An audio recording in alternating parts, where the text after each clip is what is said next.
It's time for another movie review. This is Ammonite, which was released in 2020, described as a romantic drama. It's directed by Francis Lee, who's also responsible for the screenplay. In the cast, four main actors in this movie. The lead role, Kate Winslet, plays Mary Anning. Her mother, Molly, is played by Gemma Jones. Roderick McChurson is played by James McArdle, and his wife is Charlotte, is played by Saoirse Ronan. So let's set the scene then for Ammonite. A woman walks across a rocky seashore on an overcast day, the drudgery of daily work, in search of fossils. Barely speaking, she looks at different stones to polish on the beach. She is Mary Anning, played by Kate Winslet, a famous fossil hunter seeking signs of ancient life on the shore. The elements are seen as quite hostile and promote challenges with regard to the work to explore the rocks.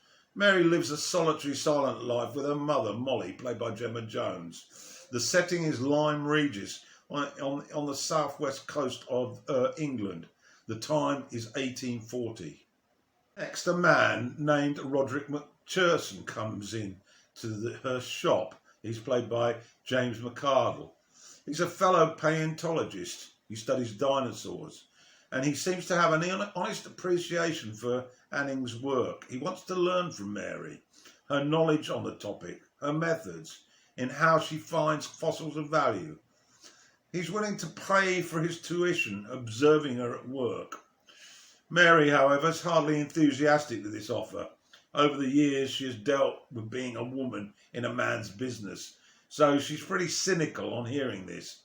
However, Roderick has a wife named Charlotte, played by Saoirse Ronan, whom he treats like a chattel, dominating and insensitive to his wife's individuality and her needs to give and receive affection. However, the teacher-pupil arrangement is established between Mary and Roderick, but it gets cut short fairly soon after it started, when Roderick's wife becomes poorly. Roderick then manipulates the situation by persuading Mary to look after her melancholic sick wife, Charlotte, for a period, while he gets involved in unspecified business away from Lyme Regis. He suggests the sea air and the opportunity to show some interest in fossils will benefit her, he thinks. Mary, well, she's a reluctant partner in this plan, and she's unaware of for how long it's likely to be.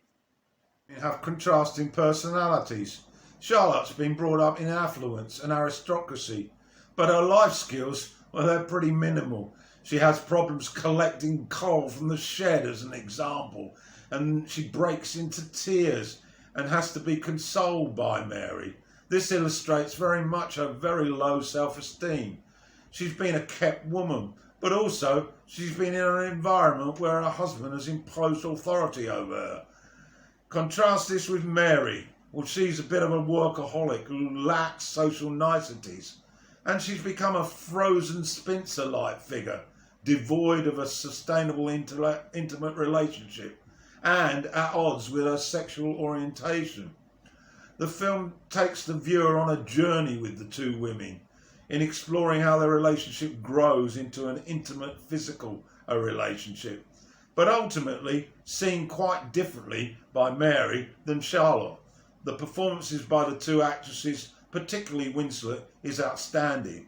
And here are some notes on the movie that I've made while watching. So to the impact on me of this movie then. Initially, I must admit, the filming of the harshness at the shore, the weather, the sea, the environment, bearing in mind much of it is in sort of autumn and winter, is quite breathtaking. Great cinematography. Secondly, of course, Charlotte and Mary. After a rocky beginning with both women unhappy about Roderick's plan, slowly Mary starts to mellow, and Charlotte begins to appreciate and becomes willingly involved in the daily drudgery at the beach. Charlotte's health, of course, is an issue, and Mary becomes more attentive. This acts as a catalyst to shift the mood of the two. leading to a friendship and later a desire for physical intimacy, as Charlotte's warmth penetrates Mary's defensive wall. Winslet's slow reawakening of physical desire is brilliantly acted, as the Tom in her has been dormant for some time. We do see earlier, though, her with a female acquaintance, and we suspect that she's probably an ex-flame.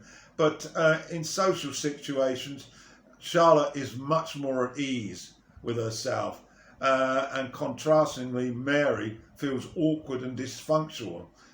And at a recital where they're both invited, Mary quickly leaves, feeling totally uncomfortable in the surroundings. Following this, when Charlotte returns, we witness the first incident leading to a display of intense physical release by both women. It's a bit graphic, but done with taste, and I think it's very, very moving. Inevitably, the arrival of Charlotte's husband cuts short the love affair, and Mary faces two life-changing emotional issues. First of all, the loss of Charlotte as she returns to London, and also the fact that her mother passes, and this really throws her. But she manages to cling to her work, and this helps her to struggle on. However, the conclusion, I won't tell you the detail, but following a letter from Charlotte inviting Mary to go to London, she responds in the positive, and she goes to London, and the footage is quite breathtaking once again. Of course, it's set in the mid-1850s. Certainly the sets are worth taking a good look at. But what then follows is, of course, that the two women have quite different perceptions of how this relationship should develop. Charlotte has assumed that by coming, that Mary is now willing to join her in her affluent, detached property as a kept woman. But Mary, of course, clings very much to her roots in Lyme Regis, and so we then find that they are both arriving in the British Museum to see Mary's last exhibit, and but clearly they aren't together. I found that overall this is a very interesting movie, and I enjoyed it a lot, even though it's a bit of a slow burner. Suggest you get to watch it. It's called Ammonite, and it was released in 2020.